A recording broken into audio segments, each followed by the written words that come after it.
Welcome everyone to another episode of Broken by Concept, episode 87. Today we're doing something special. We're doing a debate. Something new on the Broken by Concept podcast because we just New always agree style. with each other. That's right. We're an echo chamber Yeah, here. echo chamber. That's right. So, Nathan, you weren't on the debate team. I wasn't on the debate team. We've never done any form of debating I before. have no idea what a debate is. And we're doing our own way, our own style today. And so we don't actually know how a debate is formally meant to be run. But today we're going to be debating the topic, is Champions Queue good practice? You're going to be on the side of... It's terrible. It's not. And you're on the side that it's the greatest invention of mankind. If you can put it like that if you want to. And obviously trying to get multiple perspectives, steel man, strong man, certain arguments. Now, what is Champions Queue, Nathan, for people who don't quite know what Champions Queue is? So Champions Queue, this was announced on February the 4th. Champions Queue is an exclusive West Coast-based competitive matchmaking experience for top North American players. It will be an invite-only system where the top players will compete against each other, and it was inspired by what they used to do LCS in-houses. The Champions Queue is a formalized structure that allows upcoming players to display their skills against the very best NA has to offer. So the queue provides an automatic lobby, essentially like, solo queue when you queue up. They use a Discord bot, I think. Play invites, comm channels, and match result. There's like a ladder system. Who can join the LCS Champions Queue? So currently, it's only available initially when they launched to LCS and Academy players, LLL players, which I believe is the top players in the Latin American sort of region. The top 16 NA amateur teams from both of Spring Proving Ground qualifiers and a handful of recent LCS alumni. Riot is also allowing top players from solo queue, so these people aren't even in the competitive scene, who are Grandmasters or above on the solo queue ladder on the North American server, to apply via a public application to join the Champions Queue. They said that they're going to change this and increase this as the future, but they've not set a date for that yet. And that application, there's a bit. I think there's a committee that sort of, approve or disapprove people. So that's looking at stuff like one tricks and all that sort of stuff. They've talked about not allowing those. Yeah. So at the moment, though, Nathan, you have to be Grandmaster and above. Correct. Correct. Yeah. Yeah. Okay. It was originally Master, but they had to change it to Grandmaster. They changed it to Grandmaster. Yeah. So and there's a prize pool, right? There's a prize pool, and there's a bunch of dates. That's going to be split. The $400,000 prize pool, which is announced, is going to be split across 3 splits: February to March, March to April, April to May. So they're committing to this for the whole year. So it looks like a project, a year project. See what happens. There's a website you can check there. There's a ladder. That's all the details, all the facts for the champions that we need to dive into this. Beautiful. So I guess in the comments, you can talk about who won the debate. Yep. And whose side was more convincing? Whose side was more convincing? Who's just a terrible debater? Like they should literally just. It's like, all right, you had a crack, you had enough. Just go back to, agreeing with each other on everything. Yep. All right, so I guess the way this works, I guess one of us has to start. So you'll do. One of us does a point. Then the other person rebuts that point, and then the other person can do their point. All right, it's game time. All right, I'll kick it off here. All right, Curtis, here we go. So, I believe Champions Queue can speed up the learning process significantly, specifically through high-level decision-making and plays, as these plays are predicated on comms. Now, I want to give you an example here of a play that me and you did in solo queue, Nathan. Okay? Okay. This was last week. I was playing support and you were playing jungle. And you were playing Rek'Sai into a Nidalee. And I think I was playing Nautilus. And anyway, what happened was that you knew Nidalee was on the bot side of the map. And you pinged out and you typed it in comms. You typed in the chat. Nid bot. Yeah, Nidalee's bot. And you pinged like kind of where roughly she was roughly. And then I'm like, okay, I recognize that. But I didn't know what you wanted to do with that information. Right? I don't know what you want to do with that. I don't know if you're going to counter gank. I mean, ideally a counter gank. That's my initial response. But I don't know what you want. So then you kind of like walk up and then it's been a while, and then like I thought that Nidalee would be gone by now, and then I kind of go in for like a bit of a trade, and Nidalee's still there, like a minute later or whatever. And I'm on top side of the map. Yep, you've now passed the top side. And I'm diving top. Yep. And I remember you came in after the game and you said, Curtis, like, you know, you should wait here for Nidalee because she's 100% going to be here no matter what. Like, she has nothing else to do. Now, it's interesting. I'm like, yeah, that's a really good point. I learned from that, right? Like, I kind of knew she was there, but I didn't know how long she would be there for. I thought it would just be, like, very fleeting.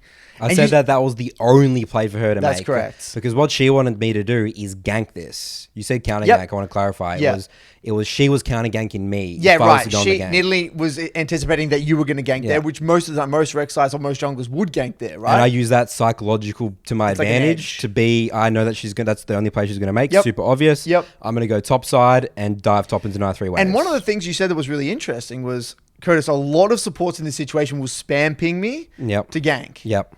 Now, I found that really interesting because if I didn't have the luxury of having your Discord or having a good relationship with you, chances are that I probably would have pinged assistance. Chances are that you would have probably ganked or compensated, or either or you ping me back, I get pissed off at you and I walk away calling you a bad jungler. Either way, I actually learned so much more because I was able to listen to that call in a way. I barely listened to it, but like, if you were to even, and this would be even better if we were on comms, you said, Curtis, Nidalee's there, she's going to stay there, I'm going to go topside. Just let them waste their time. I would learn more as a player about your role purely because we're able to do these more advanced decision making. This is actually in a way more similar to competitive play. It's mind games, yeah. It's more high level mind games. Whereas in solo queue, because you don't have the trust in your opponent, you can't actually talk to them and explain what your intention is. Your level of playmaking is so much less sophisticated. And in a way, you actually have to do the worst play sometimes because you know they're just going to do it anyway. So it got me thinking. These more nuanced plays that actually require complete alignment and quick decision making aren't doable, I think, or way less doable, and there's less options without comms. And because you have access to comms after the game, you can actually expand your view of the game due to hearing others' perspectives that I wouldn't be able to otherwise. Because you're in a Discord call, right, with these people. You could theoretically say, so even if I didn't have time to see what you wanted, I would go with the play and I can ask you afterwards, hey, Nathan, what did you mean by that? Like, what did you want to happen here and like why? I would be able to expand my view of the game of multiple roles way faster than I would otherwise. You have to rebut? You have to rebut that one. That's just so shit. All right, so you dug yourself a hole there, Curtis. Okay, I'm ready. With the word, this is better in a competitive environment. Okay. This is not a competitive environment. This is a Champions queue in my eyes. What it should be is a practice environment in terms of solo queue and your own fundamentals and your own understanding of the game. So, you know, let's say you do that, you know, that example here, right? I mean, you did engage there in that situation and almost died, but you got pretty lucky there. I mean, I guess if you look at it from both sides, right? So if I'm thinking about for me and my fundamentals, right? I know that's a very good play, right?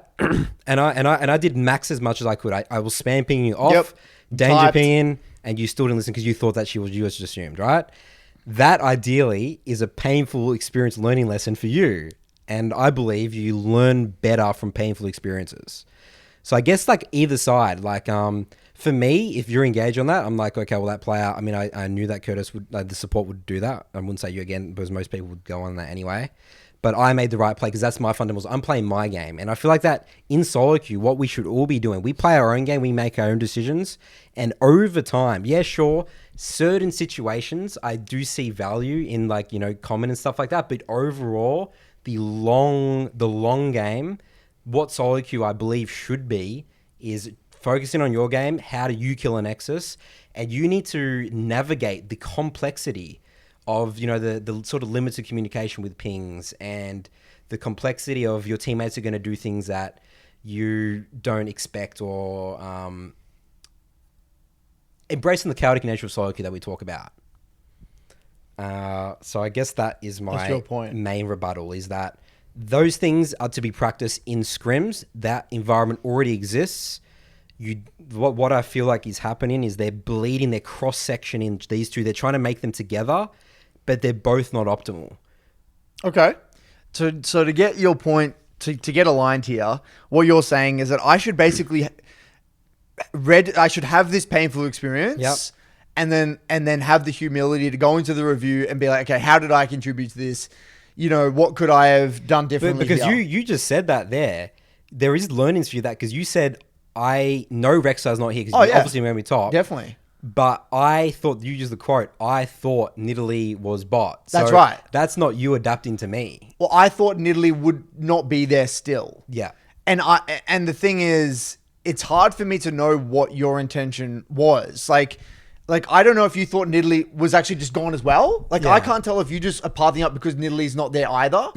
Or is it because you're pathing up because I don't, you know what you want. I don't know what you want. So my rebuttal to that in a way though is think of, sure. In the long term, if I was a very humble or if I'm taking complete and utter responsibility for my plays in a perfect world, spot on. But Nathan, what percentage and what likelihood is a player going to be like, I'm going to have my narrative and what I want. I want Rek'Sai to gank here. Yeah, because they had no summon spells. You were playing Samira and Nautilus into Enchanter support. Yeah, into Enchanter support. I'm Nautilus. We have Psalms. They have no Psalms. They're pushed up. It's like perfect gank. Yeah. In my mind, I would, if in a perfect world, I would have the humility to say, you know what? I got to adapt to what this Rek'Sai wants, but I still think I'm right. It's very unlikely that I think a player would actually have the humility to say, I guess Rek'Sai's right here. We probably don't need this play, because in my mind, you're always going to think that your play was the right play most of the time. So I agree in the perfect world, in the long run. But in terms of speeding up the learning process, it just could be so much quicker. I wouldn't have to go through those loopholes in my mind and break down my ego and trying to. No, it's just clear cut. Boom, this is the right play and this is why it's the right play. That's my interpretation anyway. So in terms of the learning cycle, it's just so much faster. It's so much faster. You want to move on? Okay. Yep. So then the people can judge. This is what it's going to be. Who won the Someone's first going to come in with a chalkboard and put a point here and a point onto Nathan's side. All right. You like examples, Curse? I'm going to throw you an example now, all right? In my games. All right, I'm ready. So this is more talking about comms. Okay. And this is from a jungle's perspective. So my statement here is communication from laners about information in the game is generally going to be ineffective or not timely enough to be useful. Because the fundamental of the jungler is, your job in my eyes is to have basically max information in the game. Yeah, as a professional jungler. So that's knowing what all the lane states are, everything. If someone's telling you you've got a bad lane state, it's probably too late. And that information is just going to be tilting for me, and it's just useful, ineffective. Here's an example. And it's also the jungler's job as well to learn through not comms, through painful experiences, to know what their laners want the hard way without getting spoon-fed the information. All right, that's a huge 3 paragraphs. I hate that as a take, but if I was going to numb it down a little bit more, I'd say comms are ineffective for a jungler in a practice environment. There you go. That's my take. All right. Here's an example. I was playing with Cal Casey, Curtis. Yep. He's in the Mid Lane Academy. That's correct. He's an Echo player. In mid, plays in O's, plays in his Grandmaster. I played a game with him, just a solo queue game. We bumped into each other. And after the game, he messaged me saying, we make such a fantastic mid-jungle duo, right? And that's no comms. No synergy, no comms. Purely because I know what he wants, all right? And I learned this myself. I'd never spoke to him about this. We never had a conversation before. But magically, why is he telling me that we are such a good mid-jungle duo? The situation was, we're in the mid. We've got a pretty good early lead. With Rek'Sai Echo, it's very easy to dive mid. You have so much juggle tower aggro. We dive mid a couple of times. But the key thing, we had a lead and we're going to close out the game, right? What I did was, essentially, Cal Casey went bot side and he's just split pushing, right? And then just getting wave after wave I had opportunities to go in on picks on top side, but I knew that was not necessary to win the game because I knew what Cal Casey wanted. All Cal Casey wanted was get 3-4 levels ahead in the sideline as Echo. No one can match him because he's unkillable. And, and no one can fight him because it's, Echo that's super strong. And all I needed to do was just waste the enemy team's time. They were playing around a Rift Herald, and I was just wasting their time, not engaging, pretending to fight when I knew that Cal Casey was just pushing the waves. And then when I have opportunities, when I saw him now, he has the move, he's roaming, then we come and we clean up. All that was required for that was pings. No typing was involved at all. I just knew what he wanted to do in that situation. All right. The key thing why I knew what to do in that situation, because I have lost to Echoes so many times. They get into the side lanes and no one goes to them. And I just lose the game because a fed Echo is just one of the snowballiest things I feel like in the game of League of Legends. Right. That's because I played against it, right? And also, I've lost games, me doing that as well. I engage a fight, and then I will review it after. I was like, fuck, all the Echo here, or my mid lane, or whoever's split pushing, all they want to do is just split push, get 3-4 levels ahead, and then I don't need to do anything or force any play, and we're going to win the game. That's my example. I guess now it's your rebuttal chance, Curtis. Okay. This one I'll be interested in. Well, okay, so you're conflating, in a way, comms to someone being a worse player in a way, making a player worse, are you? Or are you combining comms slowing down the learning process? Which one? So I guess slowing down, the learning process is non-existent because let's say if you had comms, right? The Echo is saying, just let me split push. Don't force any fights. And, you're sort of going to be able to see it, but you just don't have the same lesson of losing games and winning games from it yourself. You making that decision, not the Echo telling you making that decision itself. I sort of view it as building mental toughness and building your understanding of the game. It's a similar thing as before, right? In the short term, you're saying that the comms would be okay, but in the long term, because you're maybe not as having as many painful experiences, you're not learning as much because the learning comes from the painful experiences. Like the reason you're so certain about what Echo wants is because I've won with it. I've won one of it, and you've had the Echo hasn't been telling you what they want. You've had to figure it out, or the Echo or something will start compensating. But I was spam pinging in Cal Casey, go bot, just fucking go bot, and I won't do anything. Imagine how powerful that is as you, even as a mid laner, not even have to worry about you. I was like, holy fuck, my team knows what I want. Okay, I want to give two things here. Yeah. Let's say hypothetically, you just didn't play with much Echo ever in solo queue. Maybe it was just a really rare pick, and you never really played with much Echo. And let's say the first time you played with an Echo was actually in Champions queue, and you had an Echo player on your team, and you didn't really know how to play with the Echo. And then the Echo in the game said, Nathan, just stay top, let me split. Don't engage. Something super simple. And then you're probably thinking, let's say you win that game. After the game, you could look at it and look in the review and be like, oh, wow, that was actually really effective. Yep. Chances are you would get a similar amount of learning. I'm jumping rebuttal straight away. Curtis, people don't care when they win games. People don't take learnings from winning games. Right. Especially in a practice environment. I tell you what, come on, guys. When you win games of solo queue, you guys just think you're awesome, dude. No, but again, we got to be very careful here because solo queue is not champions queue. When you win a game of solo queue, it's by yourself. You're not. There's no teamwork. When you're in the way I'm viewing champions queue, you're actually talking to someone about what happens. So sure, I agree, definitely. The learning from a win is generally less so than a loss because you're lacking that painful experience. But the reason it's not as clear cut as that is because when you're playing with very high intensity, which you usually would in Champions Queue because you're playing with people you respect, peers, people that you want to actually impress a lot of the time, a lot of that, you're going to listen and learn from them. These are people that you respect. You're less open-minded to a random solo queue player that you disrespect than you're playing with elite players every game in Champions Queue. So I think that it's not as clear cut as in solo queue, I win, therefore I won't learn from this.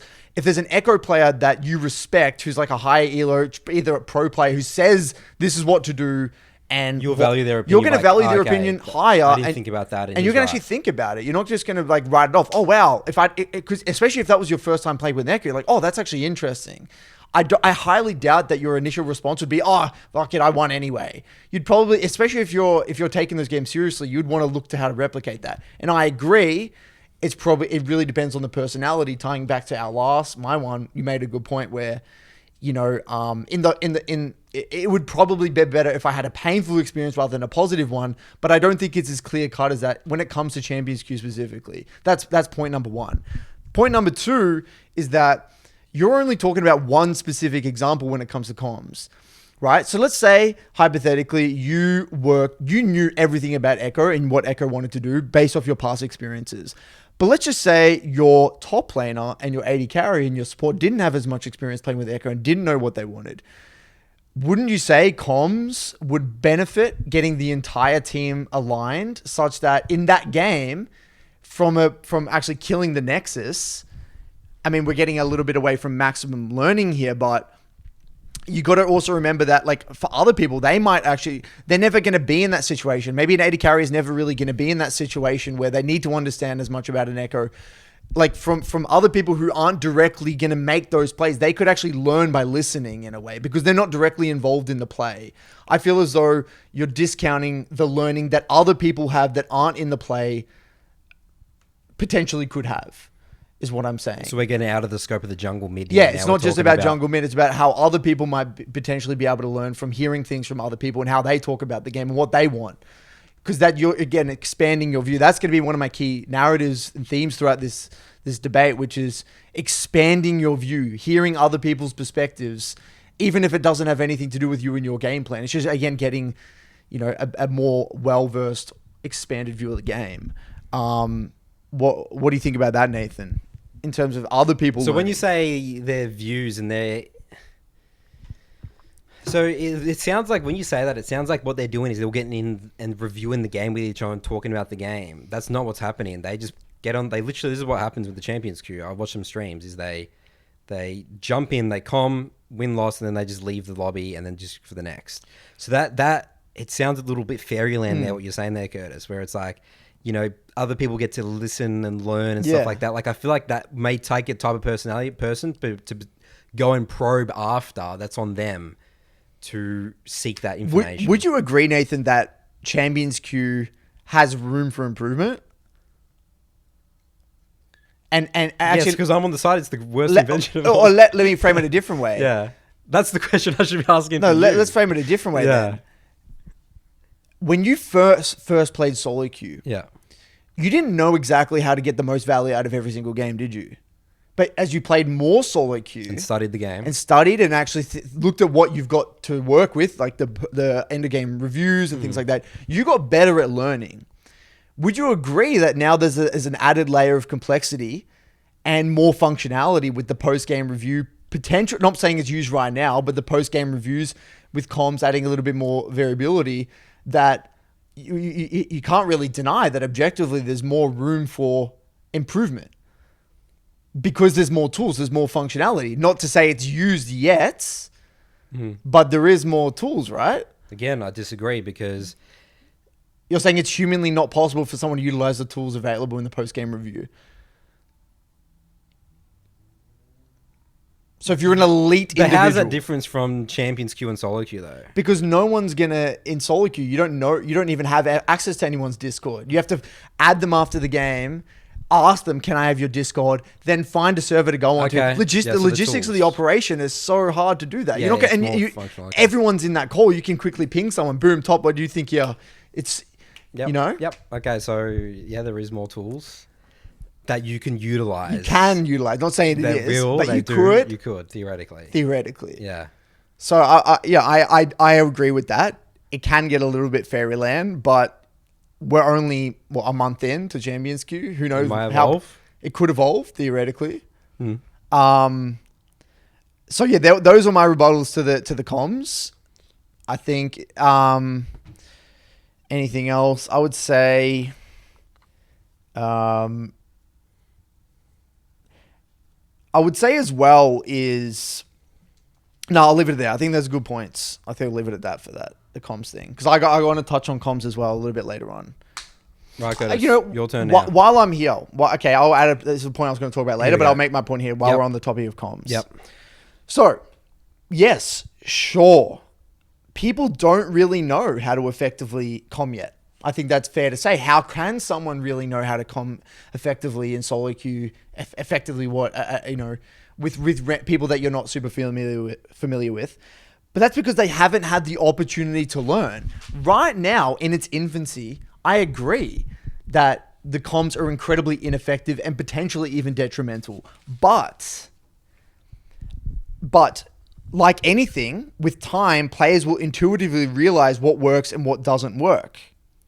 And because just like when pings and stuff got enabled, we had very limited pings back in the day. People got better at using pings. Yeah. So I feel, and using chat in general, I feel as though with anything in every sport, comms get way more efficient over time, naturally, because you're trying to utilize what tools you have at your disposal. And the other thing that I want to add on to this one is that ideally, if you're an athlete or you're a performer in any sport, you want to mimic your on-stage situations as much as possible and make the practice as real as possible. If you're playing on stage with comms, then there's an argument to be made that you should be comming in your practice as well, or maximizing the amount of games you're playing with comms.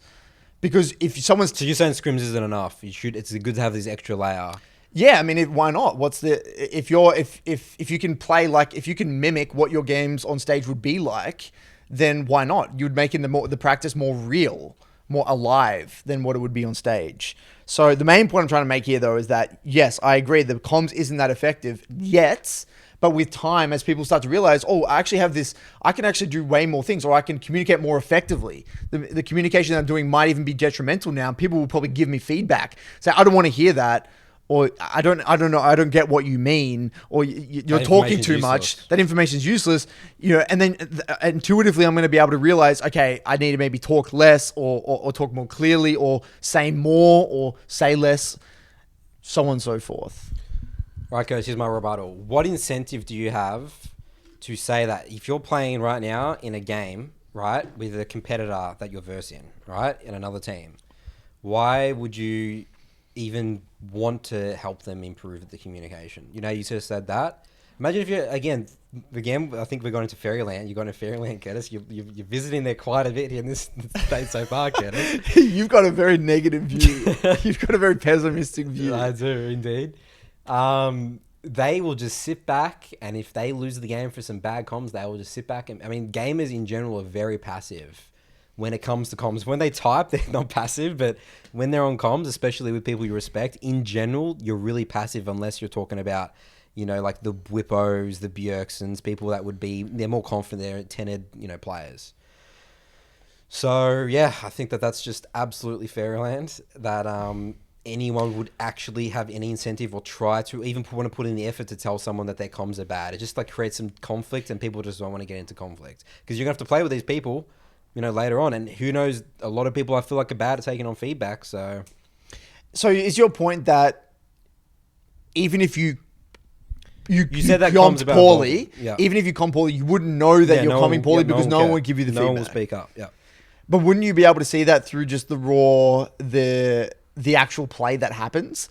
Like you comm poorly and then the play just doesn't work? No, then the excuse is that person sucks because they comm poorly. Or you're saying you take responsibility for your bad comm. That's correct. It doesn't happen. Again, Fairyland. And that seems to be one of the narratives here, is that you don't genuinely let a player... Everyone's a beast. It's everyone else's fault. It's not your fault. People Okay. are really bad at taking responsibility in a practice environment. Okay. Let alone scrims. Yeah. And an actual competitive player. Because we've seen it. How many scrims have I watched? 3,000 scrims. People can hide in the communication errors. Okay. You're up. All right, my next one here is Champions Queue reduces creativity and forces a meta. With the Champions Queue, with the prize pool online, right, people are going to be more incentivized to play a meta and be less creative. Just by nature, because there's a prize pool. I guess we will see how much people value the prize pool, because the thing about the system that is a bit weird, people might just get locked into just winning the prize money every split, because it's just about games played. Because right now it's +10, -5, no matter what. So theoretically, it's just games played. So people might not value the prize money, but yes, that's a thing I don't know about in this. But I would say in general, and I think we've already sort of seen it talking about like Kate, like early pick. I've seen Gwen in the drafts like every game pretty much. You're gonna be less incentivized to pick things that are unconventional and practice them, and also it just gives things away as well, pretty obviously, because again, you're playing with your competitors. It sort of there is a level of effort to scout someone's secret account to find what they're playing. I did some research for this, Curtis. I went in, I asked Destiny on his stream over the weekend. I said, what do you feel like Champions Queue? And he also said this. He said that he feels like he could pick things randomly in solo queue because he's not going to get judged by his teammates because they're random solo queue players, but he will get judged by picking a little bit more off meta picks and stuff because you could lose the game from it and then everyone knows you're the person to blame. 100%. Yes, I agree. Everything. I don't have a rebuttal for that. Yes, I won already. All right, you want to move on? That was a good point. Yeah, it's a really good point. I mean, I think, even thinking about it, you don't want to even talk about how even if you stale wanted meta, something to work, like you wouldn't want to show that it works to your opponents anyway. Yeah, it's a good point. I mean, there's some great examples. I mean, the LS example, he was like, they picked up the Sirac and they thought about that going on the stage because he played in some solo queue game. Right. I think Alice also said he played Ivan randomly in a solo queue game. He got autofilled or something. How the fuck do you find this shit out if you're just playing the meta? If you're playing Champions Queue, you wouldn't get that. And it's crazy how stale the meta gets as well. Even in scrims and with dials, like it just gets into a meta real quick. It can get stale. Yeah. Solo queue can get you out of that meta. Yeah. All right. Good point. All right, move on here, Curtis. Okay, I'm going to bring out the big guns here. Yep. This is good because it's saving the ammunition around. Okay. Where is it here? Okay. So, one of the topics that we've been talking about recently, placebo effects. Mm-hmm. When we did our recent episode on, what was it called? Mindsets, about mindsets. Yep. Now, one of the big problems with solo queue, Nathan, is the inherent disrespect for solo queue. It's been around for a long time, and especially in NA, right? It's like a meme, NA solo queue. The actual internal narrative around Champions Queue is inherently positive. So, because it's like a fresh start, you always talk about the importance of having a fresh start, starting from scratch, blank slate, right? Especially, let's say something that hasn't worked, like, right. I mean, currently, NA solo queue, it's hated, dude. It has a bad pros reputation. hate it. Even whether, and this is my point, even if it isn't objectively bad, the fact that it is viewed bad decreases people's intensity and how much value they get from it. So if you actually think that, even if Champions Queue at its current state isn't objectively better than solo queue, because everyone's viewing it in a positive way, and it's the solution, right? It's the more intense games, it's the higher quality games. This is going to inherently increase intensity and overall care towards it and minimize excuses. So like I said, even if solo queue was similar, the way it is viewed tarnishes one's value they get from it. And we've proven this in that episode talking about placebo effects. And when you look at the objective value of something, you can't just look at the value of the thing itself. You have to look at the perception of what value you think you're getting from it. So I view solo queue as something that's had its name dragged through the mud. It's so washed. And that's why people talk about Korean solo queue. It's the best. If you go there, you're going to get better. Yeah, sure. Partly Korean solo queue is amazing. So the placebo effect. But it's the placebo effect that you come out of like the super hyperbolic time chamber when you go to Korea. You think you're so much better than you are. It gives you confidence. So I think this is a very real thing when it comes to Champions Queue. Therefore, increasing intensity, care, increasing the quality of games, or at least how much learning you get from those games. All right, so that is a bit of a big gun, Curtis. So my rebuttal here is going to be Band-Aid solution. It's a fresh start, but it's avoiding the issue. That's it. I'm done. That's my rebuttal.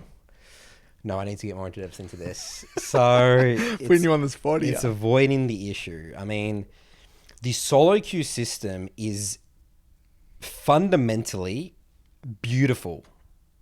The MMR system that's designed by the chess community or whatever it was, the mathematician, the MMR system, which we've already seen Champions just doesn't have because it's +10, -5. So what happens in the matchmaking as well, right? What happens? How does it work in terms of... I mean, shit, I can't even say this. I actually don't know if the Discord bot actually uses an algorithm. But, I mean, God, this is advanced stuff. But remember, you're not rebutting the actual... You can't value... What? It's not about solo queue being a beautiful system or not. Yeah. It's whether or not it's the way it's fresh start. perceived. It's perceived. It's the way it's Fuck, perceived. alright. Let me swirl around this one. And I agree that the solo queue is a beautiful system. That's why we're a bit massive advocates for it. But it's objectively not... That's just not the way it's seen, is it, Nathan? In NA. The placebo effect. Fuck, how do I beat the placebo effect?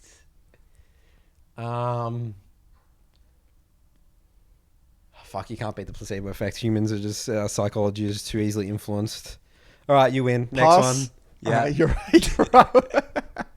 You're up, Nathan. All right, I'm up. All right, so one tricks. One tricks are very good for the game in solo queue because they push the boundaries of champion mastery.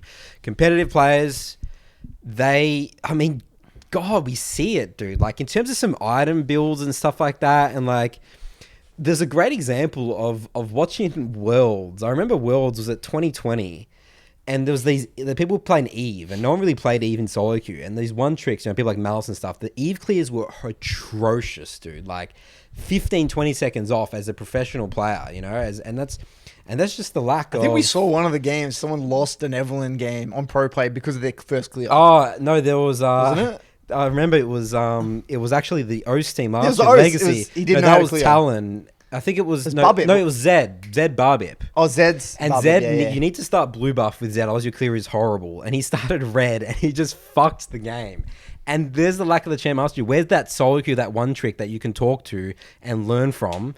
You'd be like, hey, Zed just randomly popped in the meta out of nowhere. How the fuck do you do the clear? No, he's got to figure it out himself because no one was playing at the time.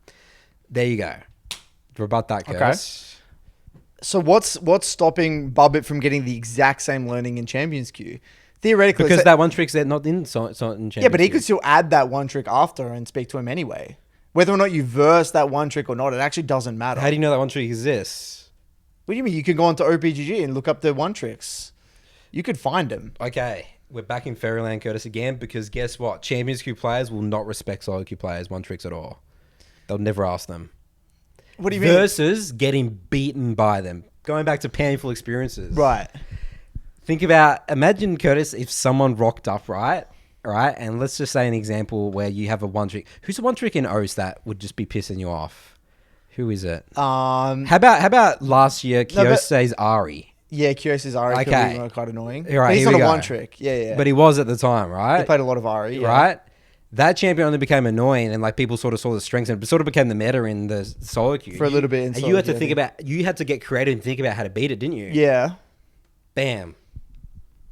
Yeah, okay. So your argument is that without versing one tricks in solo queue, you're playing off meta things. You're missing out on opportunities to learn. Yeah, as a champ master to take champs to the next level. It's just sort of going to be like champions queue. So your argument then really is that you have to verse a one trick in order to. Yeah. You have to actually verse someone. Yeah. To get the learning. Correct. Rather than just asking them. Correct. And spectating them. Yes, because you'll get we talk about the podcast all the time, the importance of feel. Right. Okay. Okay, I would agree that there is benefit of versing one tricks, but we also, in order to recognize, if we're going to talk about one tricks, we also have to recognize the danger of one tricks. Okay? How many times, Nathan, in solo queue have you either had a one trick on your team off roll, secondary roll, or had their one trick banned? Nathan, walk me through what happens in that situation. Walk me through what happened in that situation. So you say you have a Katarina one trick, yep, or you have a Yuumi one trick, and they get secondary roll, or they don't, or Yumi's banned. What happens, Nathan? Tell you what I do. The game goes through. Yep. And I sweat my ass off to win that game, and I build insane mental strength. Yep. Playing around their lack of champion mastery. So we're talking about Fairyland, Nathan. Oh, geez. We're talking about Fairyland. Are we delving into Fairyland here? I'm dipping my toes in there at the moment. Yeah. I gotta wake myself up again. So the point I'm trying to make is that, okay, yeah, in a perfect world, that's your response, isn't it? In a beautiful fairyland world that I'm where not tilted or I'm when thinking there's like that. when you're looking at your, this Yumi who's got banned out, who's now playing top lane Aatrox, or even if they begged for support and playing their Braum, and now they're 0-8 bot lane Braum. Sure, you can theoretically sweat your ass off and play that game when that one trick's versing a pro player support in bot lane, right? This Yumi one trick who's really, really good at Yumi and got to their 700 LP with Yumi, and now versing a pro player who's probably an 800, 900 LP player in bot lane, and then your bot lane get rinsed completely. Sure, in a perfect world, your response can be, how can I get max value from this game? And, I got to sweat my ass off to win this game. But most of the time, it's going to be a 20. You're going to lose. Most of the time, you're going to lose that game. I'd actually say 95% of the time, especially when you're versing a pro player. When it's a one trick versus a pro player, and when we're talking about GM plus games, this is a very real reality. This is a very real reality. Or you get a one trick versus a one trick, and your one trick is banned out or on a secondary role. Now, these are just a few of the alternate realities that can actually happen. Now, I agree, Nathan, there are some extremely big positives when versing one trick if they get their champion, if they get their role. But there's a very real chance that they don't get their champion and they don't get their role, in which case, what usually happens? An extremely low quality game, a game that breaks, the game literally breaks because talk about your beautiful solo queue system, that actually breaks because the system, and then that doesn't happen in chess, does it? You can't just get to a certain chess rank because you've got a certain strategy. You can't get to a certain rank because you're just a good overall chess player. Whereas in solo queue, you don't have to be a good overall league player to actually even get to Grandmaster in a way. You can actually spam one champion. Those do exist, right? So what happens? You're spending probably more time in queue, potentially dodging games or suffering through a series of low intensity 15 minutes games. So if you're going to talk about the positives, you also have to weigh up the negatives before you really send it through there. What do you think about that? I think that since you think Champions Queue is the greatest invention of mankind, that would be your point. Okay. We'll be moving on then. Moving on. I think it's my point, right? This is your point? Yep. Okay. Where was it? I got a few more here. Sorry. Okay, here we go. I got one more good one here. So one of the big problems, I don't think this is a problem, but it's something that we need to at least recognize. Conflict. Solo queue. I would say that, there's a lot of conflict and I would say tilt and anger gets flown around in solo queue, right? A lot of raging and people getting angry at each other and spam pings and all that stuff. When it comes to conflict, you actually hit the nail on the head earlier on. In Champions Queue, there actually will inherently be less conflict because of the social conventions at play, right? But you also, if you're going to talk about the negatives of low conflict, you also got to talk about the potential positives. Think of it as in terms of like faking a smile. When you fake a smile, you actually feel more happy. Now, the same thing, if you're having to hold your tongue in a frustrating situation because you can't, obviously these are people you respect or they're higher, other people, other pros and things like that, you're actually allowing yourself to stay more level-headed because you're not allowed to you're not allowed to rip off the chain and just let loose on these people. You can't let yourself let loose because it's embarrassing. It's on stream. You're held to a whole standard. Everyone's watching these games, pro players across the board. You're forced to hold your tongue. Now, we know when it comes to controlling anger, a lot of the time, it's actually, once you let that collar off and you let loose that one time, you can't damper it. It's done. Like you've taken the lid off the pot type thing. But if you're able to keep it on, hold your tongue, not say anything, and which is exactly what will happen in our experience. No one says anything. Everyone is like low conflict because everyone doesn't want to drag attention to themselves. They're going to be more level-headed. Therefore, there's more learning because we know that learning doesn't happen when you're highly emotional because you're not able to see the objective reality. You're just all completely in your own head. So the main point I'm trying to make here, the more level-headed you are, the more learning there will be. Because when you're highly emotional, you can't get into the details because you're only seeing things through a very, very particular lens. Oh, this is a weak point, Curtis. I'm going to dismantle this one. Okay, dude. I'm This looking is forward so to it. Weak. All right, so you learn that anyway with outcomes in solo queue. All right. Then what? You have to learn to control your emotions.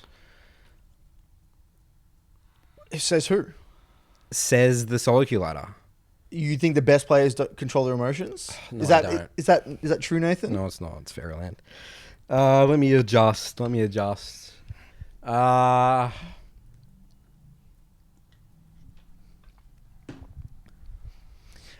Nathan, imagine how good some of these players would be in OS that currently don't control their emotions. How good they would be if they did. Imagine how much better some of these players would be. And we're not going to call names here, but you know who I'm talking about. What's the rebuttal, Nathan? I don't TikTok. know. I feel like you're just breeding. You're like sort of trying to like artificially create.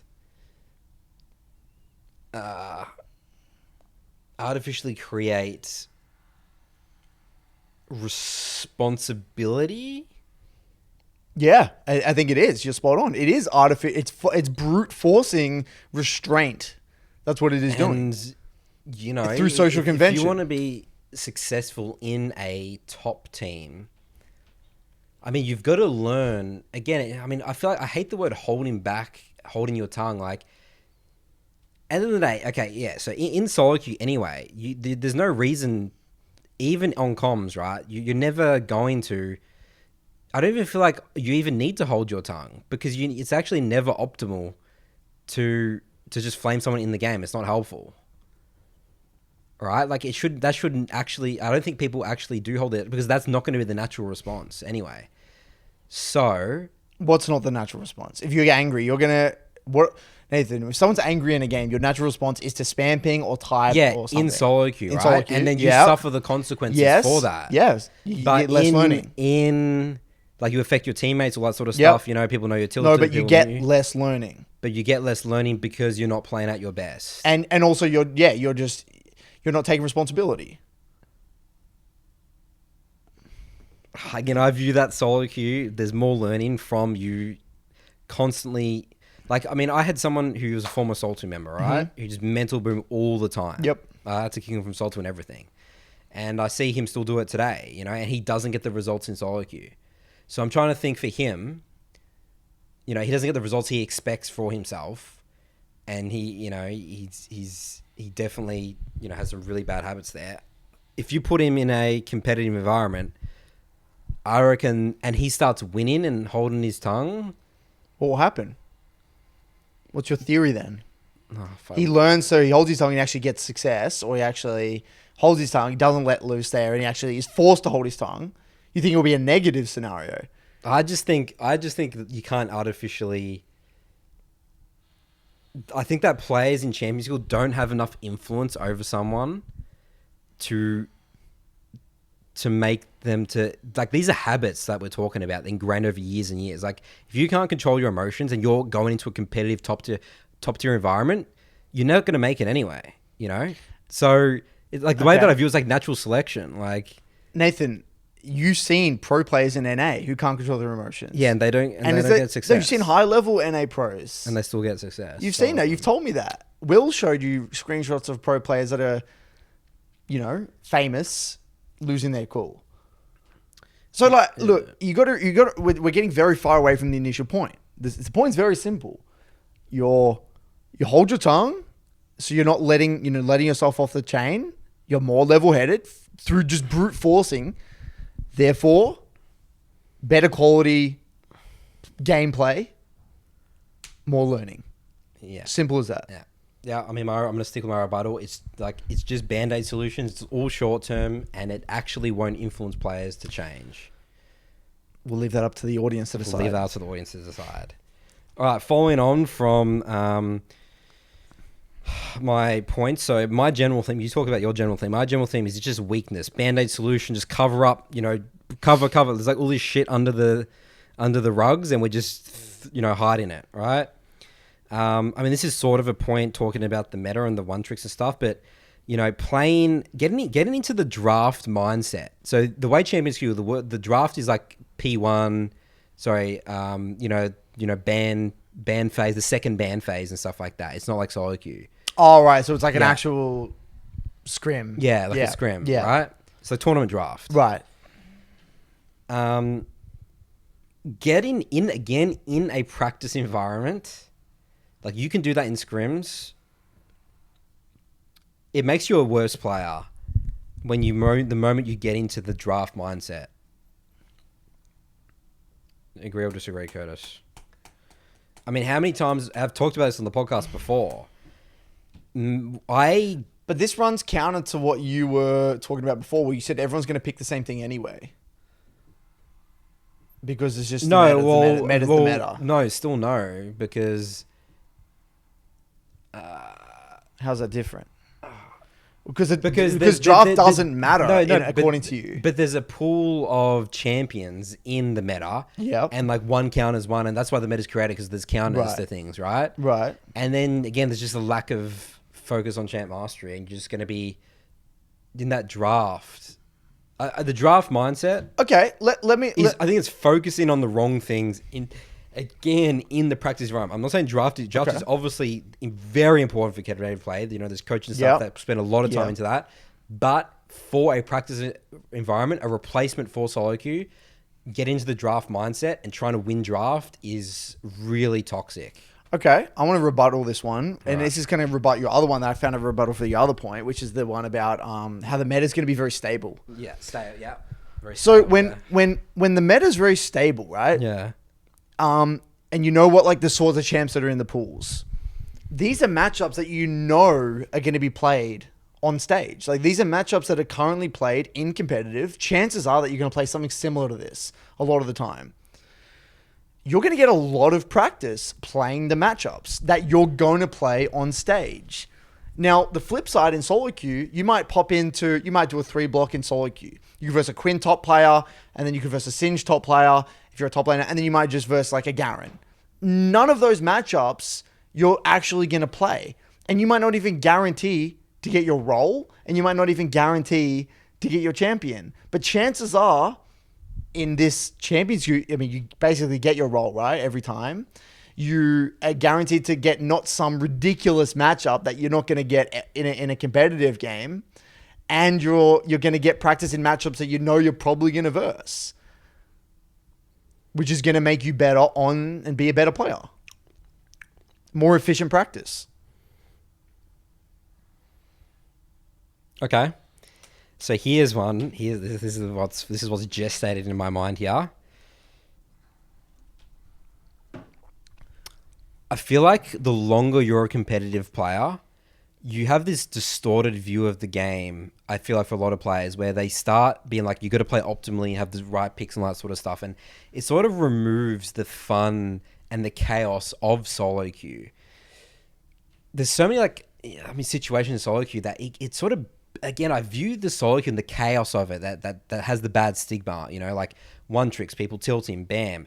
It just if you're able to push through that, it strengthens you and it keeps you a fresh perspective of the game, because I feel like that when pro players go down that route, they're stuck. That's why I feel like pro players, they initially love solo queue. That's how you become a pro player, and then you lose respect for it because you're playing sort of a different game in competitive. And over time, that beats you down to the point where you actually just hate the game. And that's why I think that's a big reason why pro careers don't last long. So your point, though, but you're digging yourself a hole. You can't have the cake and eat it. What's that quote? You can't have the cake and eat it. You can't have all the cake and eat it too, or something. I know, yeah, something like that. You talk as if pro players should get they should do all these things to get the most value out of solo queue, but you don't think they're capable of utilizing the tools to review in Champions Queue. Like you're shitting on them when it comes to Champions Queue, and they're not going to get much value from Champions Queue. But when it comes to solo queue, apparently they're a god, and they they overcome adversity, and they deal with the one tricks, and they deal with the chaotic nature of solo queue, which is just hasn't really been the case. Has it in NA? NA players, they've shit the bed when it comes. They don't play solo queue. They literally don't play it a lot of the time, minus a few of the best players like Core JJ and stuff like that, right? But most of the time, they just have excuse after excuse after excuse, and they never take responsibility in their solo queue. That's been one of the big criticisms Will has had of most of the solo queue players that he versus the pro players in solo queue. So I think that, yeah, sure, you can talk about how these players can use solo queue to rebuild their mental strength and stuff like that. But you can't also say they're not gonna. You can't just have both. You can't shit on them in Champions Queue and think they're gods in solo queue. Okay. So I feel like you're getting into Fairyland way more than I was. That's a fair point, Curtis. You can't have the cake and eat it. That's the imaginary goat. That's my rebuttal. Anyway. So yeah, in Fairyland, sure. To quote you. All right, Curtis, hit me with another one. I think I got one more.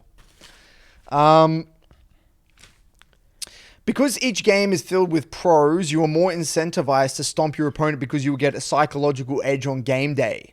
We've known this, actually. We did this in Die Wolves in 2017. We took our solo queue very seriously, and whenever we were versing other pro players in solo queue, we tried to annihilate them because it would give us a psychological edge. Remember the psychological edge in solo queue I had as a 1K LP coach, higher LP than anyone else on their team that were versing that week? That's a psychological edge. If you're dominating your opponent and going in to dominate your opponent and really try your best, you're just incentivized to do that, which is inherently going to force you to be a better player because you're playing to the absolute limit. You're playing as if you would on stage. And to kind of add on to this one, so therefore intensity and focus increase. This is a second one, but I want you also to rebut at the same time though, which was, you know how you were talking about the meta picks, right? How the off meta picks. There is a rebuttal to that, and the rebuttal is you will get better practice to know if they will actually work or not. So let's just say Destiny here, who wants to try Shen support into a given pick, right? In a way, if he does in a solo queue, he's probably going to beat them anyway because he's just better than a lot of those solo queue players that don't take it seriously or they're just not as good players. But if you're trying it against a pro player in Champions Queue and it works, chances are the pick is actually going to work because you actually get better quality practice and you're going to know that it works because you're versing a good player. So that's 2 points there, Nathan. I want you to rebut. I think you may not work a little bit more, but I think you're overestimating. Like if you feel like it's again, League's a big feel game. If you're feeling something, I reckon you don't need to test it versus a pro player. Okay. And that's it. Okay. And what about the other point with when you're versing pros, you're more incentivized to stomp your opponent to get a psychological edge. Like you're not going to want to. You're really not going to want to lose to the opponent that you're versing that week.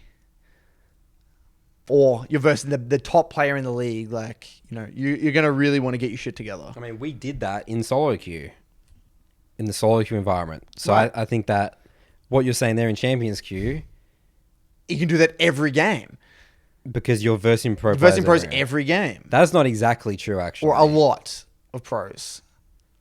Nathan, compare it from the odds, from a percentage chance. If you're in solo queue, what are the likelihood you're going to verse another pro top laner? If you're a top laner, what's the likelihood comparatively to if you're versing a pro player in Champions Queue? It would be significantly higher in Champions Queue. Well, I guess we'll wait and see. No wait and see. Curtis, pro players, they like their break time, dude. Lost Ark's out. People are playing Lost Ark and shit. The new MMO. So, people get exhausted from scrims all day. So if people listen to it, we now know this guy is officially delusional. That's an extra point to me right there. I will disagree with your statement that I'm delusional. I am a realist here, Curtis. So I see it, but I don't see it. We got to wait and see. Okay. I'll be happy to come back in 3 months' time showing the statistics and be like, actually, this is not much different from this Grandmaster player that got accepted into Champions Queue. He's playing against Impact every game. All right. Have any points or we done? That's it. That's all I had. That's all my ammunition. All right. Well, we'll leave it up to the audience here, the jury. We can't decide who won, Curtis. We can't decide. We might be a bit biased. So Yeah. let us know in the comments. And what does the winner get? It's just pride, it's ego. Just ego. Points. Brownie points. So the next debate, we can like tally at each debate who Yep. wins what. That's correct. Mailbag? Yep. Let's jump into mailbag. Away we go. Welcome back for Nathan's mailbag. Jingle, jingle, jingle song. All right, so let's start off with in the mailbag here. It's not exactly a question, but this is a success story. We like to highlight success stories on the BBC of our community, our listeners. How MLA and BBC has changed my league experience. This is from Andrew. Hello, Curtis and Nathan. I'm Black Lotus, a student nice. of Coach Curtis since the beginning of MLA with a short break at summer. I'm 23 years old and I've been playing league since the start of season 2, about 100 to 200 games per season. And I've actively played more league, 500 games per season, since season 9. So we started 7 seasons, only 200 games, season 9, 500 games, and above. I sent you this email to express my gratitude for your work, both for BBC and for the MLA. When season started, I decided to start actively getting coached from Curtis, not just studying in the MLA, and try the 3-block process in order to test myself in solo queue. Throughout this month, I've been listening to your podcast and I've made a schedule based on your tips and advices. Since I'm also a student at college, I decided to follow the idea of before my classes, I wake up every day at 4:30 a.m. preparing myself for the day and playing my block of 3 to 4 games. My warm-up is the low dodge game while listening to your podcast or watching Coach running it down on Discord, and 10 minutes of practice tool to prepare my picks, which are Akali and Victor. Total 15 to 20 minutes of warm-up. I strictly follow the process of the block by reviewing every single game while in queue, and I have to say I've seen dramatic changes to how I see the game and my gameplay. When Curtis says that the review is the medicine, God, that guy knows what he is saying. As for my league journey, I've peaked at D1 EU West during Worlds of 2019, but for the last 2 seasons I've been stuck at Plat 4. However, the MLA showed me that I am not the glorious mid laner I thought I was back in 2019, and the BBC that league is a game about you and your confidence. Thanks to your help, guys, I've recovered from this mental struggle, and now I face the game as a new platinum mid laner. After 1 month in the season, reached Plat 2 with Akali, 80% win rate. The MLA helped me see my flaws as a player, and the BBC is literally what keeps me sane every morning before I start my block. To be honest, it is very healthy for me to listen to you guys about your opinions and the struggles you also face and overcome this season. My goal this season is to reach Master Tier. Again, thanks for the amazing job. And my question is if you can give me some extra advice about my league experience so far. So there is actually a question at the end. I guess that big emphasis he has, he's talking about schedule, how it changed. I mean, schedule doesn't just change just for league. Like schedule, where humans, our brains reward us for schedules. That's why when you wake up you start waking up at the same day every day. There's a reason for that. And when you ruin your schedule, it feels like shit. Do you have any comments on the importance of schedule, Curtis? In terms of schedule? Yeah. In terms of what, just improving it or just in general? I mean, just in general. I mean, again, I'm just sort of just highlighting. He thinks that schedule has helped him a lot. Well, look, I think a lot of things have helped him. I think it's like I think for Black Lotus, from what I working with him, I think he's dropped his ego a little bit. You know, he's really come to realize that he wasn't, you know, the player that he used to be. Yeah, that was a huge mental block. I mean, that's hard. For me, yeah. That's so hard to do. Yeah, it's really difficult. That takes a lot. It takes a lot. I feel like for players that were high elo in lower seasons, that they actually insulted. Those are some of the hardest students to They're work the with. hardest to work with. Yeah. Yeah. Getting over that is hard. I mean, I think getting more games in has been great for him. I think sticking 3 blocks in the reviews. He's ticked every box, right? The pre-game ritual, the warm-ups. He's done the playing in blocks of 3 with the reviews, with the beautiful schedule and the stuff. Like, he's done everything. He's ticked every box. And it's hard to pinpoint. You know, and this is the interesting thing as well, is it's going to be very difficult for you to pinpoint what exactly got you results, because it's likely just the culmination of many things. So I think, you know, my advice, man, if it feels good and it's working, keep doing it. Keep doing it, man. Don't overcomplicate it. If it's working and it feels great, listen to your body, reflect. It seems like you're doing an amazing job, man. I think that you will find ways to optimize your schedule and what suits you over time. Like, that when it comes to schedules as well, like, you're never going to go from 0 to 100. Well, the advice I always give is try and do the first 2 or 3 hours of your day well. Like, try and nail your first 3 hours, and then you might figure out a way to push that again a little bit further, your first 4 hours, first 5 hours, until, you're probably going to have a pretty good idea about how to have a solid day. But don't even go there at the start. You just want to learn how to wake up and do your bed and make Wake up at the breakfast. same time every day. That's just the hardest bit. Just getting the basics done, let alone the consistent warm-ups and the blocks, So take it one day at a time. Don't try and do it all at once. It seems like you're on the right path. And as long as you're reflecting and you're listening to your body, you'll be fine. So well done, man. You're going to have a great season. Keep it up, Andrew. Next one here is from Milkpuddle / Aiden. He's in our book club. Yep. The BBC book in the club. MLA and the book club.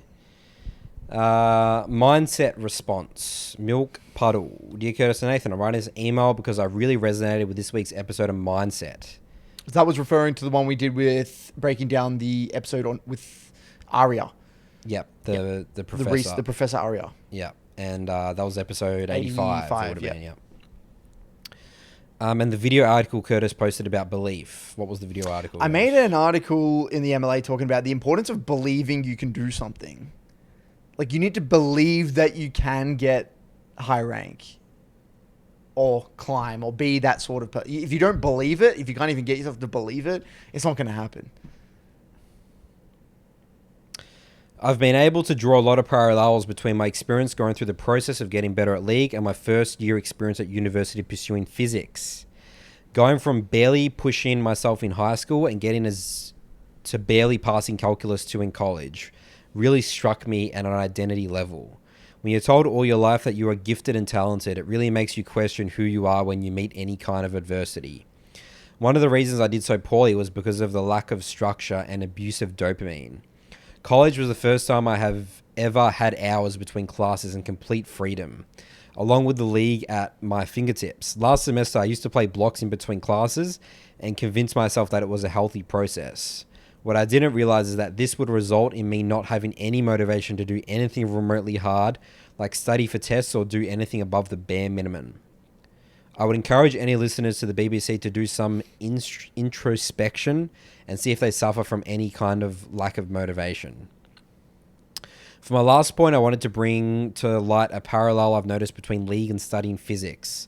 I think by watching a lot of you guys' content, people trick themselves into thinking they know the solution to their problems. Much like how in physics, it is easy to trick yourself into understanding the theory by mindlessly following the examples and solutions.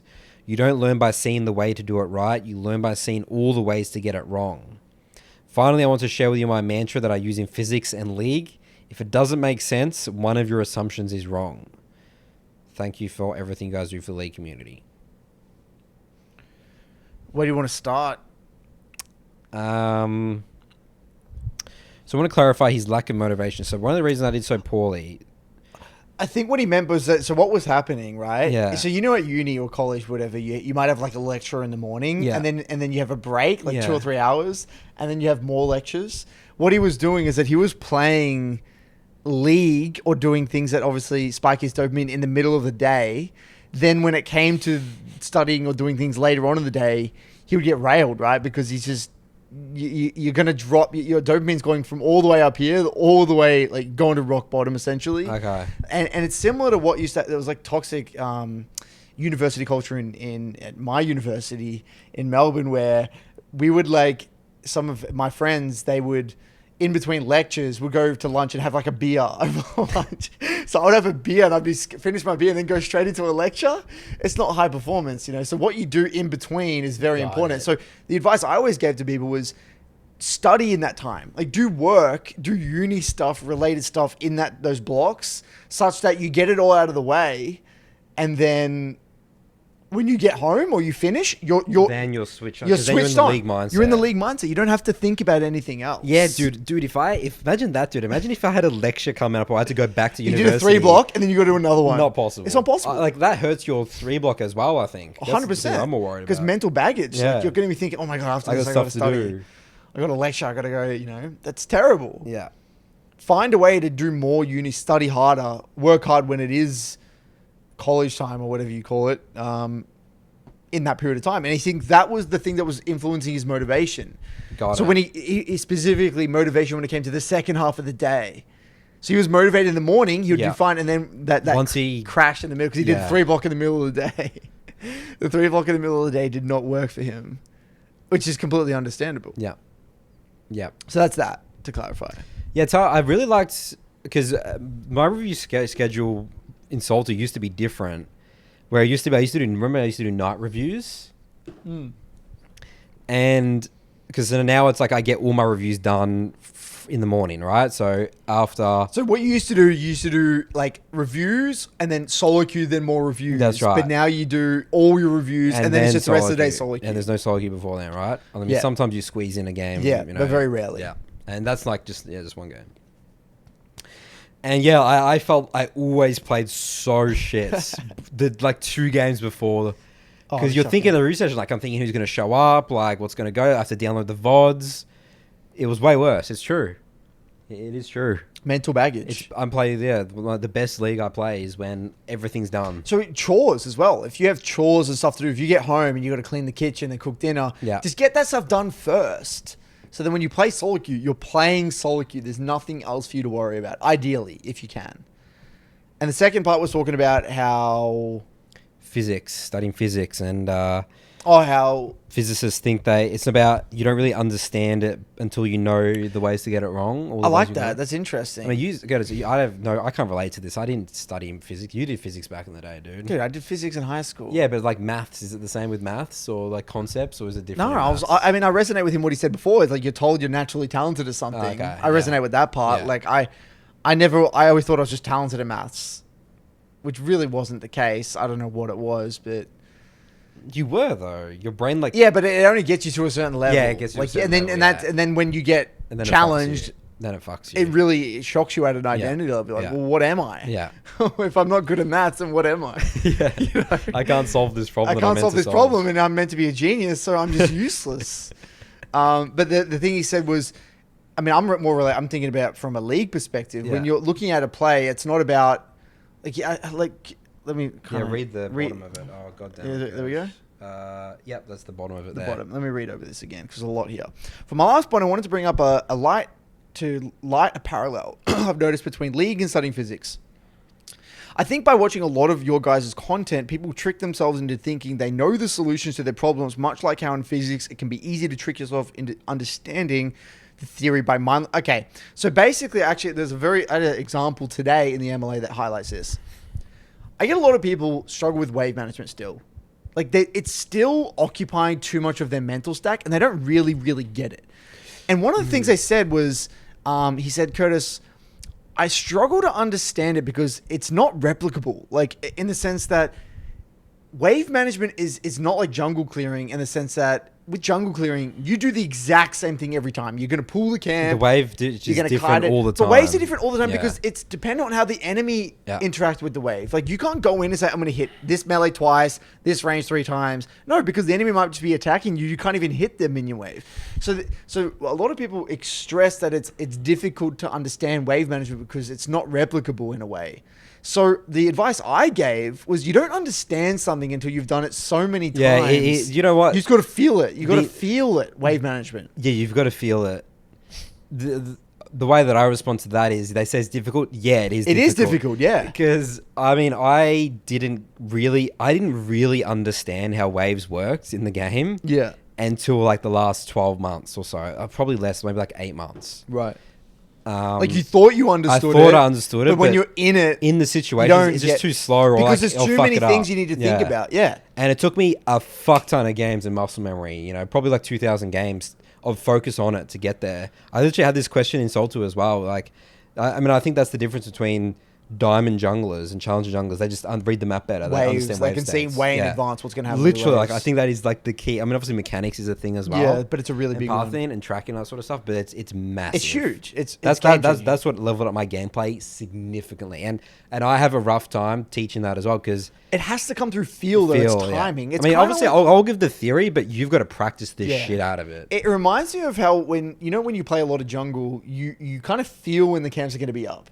Yeah, you don't think about when the camps are going to be up. You just know. That's right. that just comes through experience. So with jungle tracking as well. Yeah, you've just done that so many times. Yeah. You don't have to think about it. No. You know. So I think you're spot. I think Milkpuddle's is spot on. I think you're correct in the sense that a lot of people do think they understand a lot of things about the game. They think that they know how to survive ganks, or they know how to play out a team fight. Or, I mean, the biggest one for me, people will be shocked, dude. Like junglers, like when they first join Soltu, and I'm reviewing a gank, we're just missing the fundamentals of what a good gank looks like.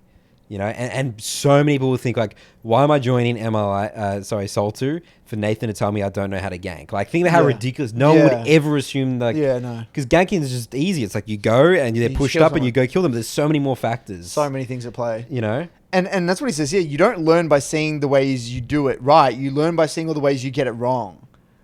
So when you do something right, when you mess up that gank, it's actually true. It's actually you don't learn as much as you do by when you get it right. You learn by getting it wrong. That goes back to my debate, Curtis, doesn't it? Hey, but the debate's finished, Nathan. Come on, don't.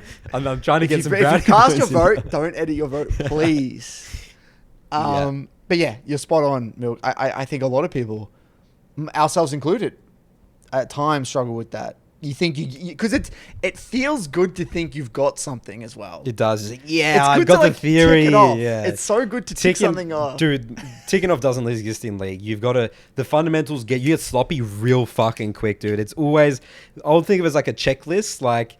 Everything's there, and like you've got to tick it off as the game's going on, and the next game it's a fresh list again. You know what I think of when it comes to like your league skill set, right? Imagine like a bar chart. You know those bar charts with like all the columns that just go up? Yeah. And let's say like there's a number on the y-axis, which is how good you are at that giving skill, right? So all the bars are rising. Say you focus on jungle tracking, there's fundamentals, whatever. So they're all going up. But when you focus on one of them, all the others are slowly decreasing. They are, yeah. But like, but they don't go down to a certain level. So every time you focus on something, it goes up. Yeah. But then it'll go slightly like a down. default. It'll be like a baseline. Like that baseline goes up every time you focus on it. So for example, let's take wave management. You focus on it, boom, you might get it up to 75. Then you move your focus, that will slide down to like maybe 70 or 68. And like, it's just everything is slowly going down as you're focusing on other things. That's why for me, I will always have to revisit fundamentals. Like I will still have to revisit jungle tracking or warding. I did on the weekend. I did some bad fundamental ganks. Like, all right, got to go back to how do I gank again? But that's just normal. We don't overread into that. No. It's like you just got to do it. Yeah. That's just League. It's a hard game. There's so many things to learn. Yeah, and you can lose your focus during a game, and then you just forget something, and then because you're focusing again on something else. Yep. There's a trillion things you can think about. And that's what makes the game great. Yep. All right, next one here is from. We've got a Soul 2 member this time. So we have MLA members and we've got a Soul 2 one. This one is from Creepy Creb. That's his name. I always say Creepy Creb. Creepy Creb. Respect issues. Hello, Nathan and Curtis. My name is Albin, and I'm one of those jungle enthusiasts. I love jungle enthusiasts. I have started to find a flaw in my gameplay mindset. I often think from the enemy jungler's perspective, and based on that, I make my moves. But the issue that I've found is that often I respect the enemy too much or too little. I find myself not going for players because I know that the enemy jungler or laners know that I will go for the predictable gank or invade, and sometimes I do the opposite and I don't hover and counter gank my laners because it's such a predictable gank. Does that make sense? That situation? Yeah, you struggle with that, haven't you? Yep, absolutely. I was going to get into that. What I'm saying is that I don't know how much I should respect the enemy. I play with high intensity, but should I think my enemy does that as well, or just expect them to play like everybody else on autopilot? I would love to hear your take on this, and also if you're wondering, I usually play mid/high diamond and have peaked at low masters 2 times, but I don't know if that makes a difference. I may be wrong, but I think this problem is most common in their diamond tier and not so much in higher or lower tiers. Well, this is your specialty, Nathan. Well, I mean, you know, I have actually given Albin my advice, so he's probably writing more to get yours. But, right. But I'll do my take anyway, just to repeat it. Maybe I haven't articulated it this way. I would say, just thinking about my gameplay now, I mean, I really simplified it. I go to plays. I mean, the way the game works and League works, like, I mean, junglers will typically just gank something that looks gankable. Your just responsibility is just be there to counter gank. I mean, again, I go to high percentage players. So how do I articulate that? Is that respecting the opponent? Okay, if you need time to think, I got an answer. All right. So while you think about your point. Let me polish it up. Here we go, Curtis. So I haven't really thought about this too much, but I'll just give you what I do. Is this a problem in the mid lane? Well, I'll frame it this way. When I'm playing, I will adapt based off the players that I verse. So what will happen a lot of the time, and I'm actually doing this every single time I play, I'm always getting a gauge on like how much this person wants to win at every point. So you can tell that just by the way they're playing. I can tell if someone really wants to win or not. Like I can tell very easily, very quickly. In the first like 10 minutes, like I can basically say, okay, this guy really wants to win. He's playing to win. This guy's not playing to win. This guy's going to do... Like I kind of know what sort of plays the players are going to make. When I'm in this very high intensity games, I will respect the enemy when I know the enemy, like if I'm using Sybil, for example, like I mean, that's because I know him, but like that way, the way that guy plays, he's not going to roll over. He's going to punish me. If he can see me, he will punish me every time. Like if I go for a dive that's very obvious, he will be there. And so, but there are other games where I'm versing someone, like they're just rolling over and dying, or like they're just low, like you can just tell they're low intensity. Yeah. They're not playing like they're giving you too much room, too much space. A lot of the time what I'll do is I'll calibrate. I'll try and make like a play and I'll see what they do and then I'll react based off that. It's constant calibration. That's actually what I do. That's genuinely what I do. I don't know if that helps, and I don't know how to teach that, but I never come in thinking I respect this person, I don't respect this person. It's very feel. What do they give me? What signals do they give me in the game? Yeah, I think that's really important. Again, that's going into adaptation a lot. Instead of like, I think that way Albin's approaching is like he's a blanket. It's either respects the opponent, should I respect the opponent, should I not respect the opponent, right? You're just like, you know, sometimes I will just disrespect the opponent because they're playing pretty, you know, but then like I'll go for like a disrespectful dive when I know, like I know it's so obvious, but I'm versing players that aren't good. Like I just know they're not focused. Like I can get away with it. I can get away with things. Yeah, I would say from a jungler's perspective, versus the enemy jungler, I don't think you can get... So he's definitely thinking about more so the enemy jungler, like doing bad ganks and like just obvious things, right. And like he's trying like mind game. Again, this is what I experienced. So I guess my answer is feel, but there is... Just go to where you think the enemy jungler is going to go. Right? I think that's where you start with, and then you start calibrating it. Especially... Yeah, okay, Nathan. That's my default. So you know that play, right? Where we're talking about... that we keep talking about it, but you were playing the Rek'Sai versus the Nidalee. How did you... So you knew... Yeah. Nidalee was going to stay there. Yeah. Because... Is it because the rank that you're at? Like, how do you know that? I think that... Well, that would happen in every rank. No, they wouldn't happen in... Oh, I would say even in Diamond and above, yeah. I mean, so the play, she's counter gank. I mean, because she knows her lane's vulnerable because they both summon spells. A Diamond for Nidalee is going to counter gank you there. Probably every time. Not. Maybe not. Probably not. Yeah.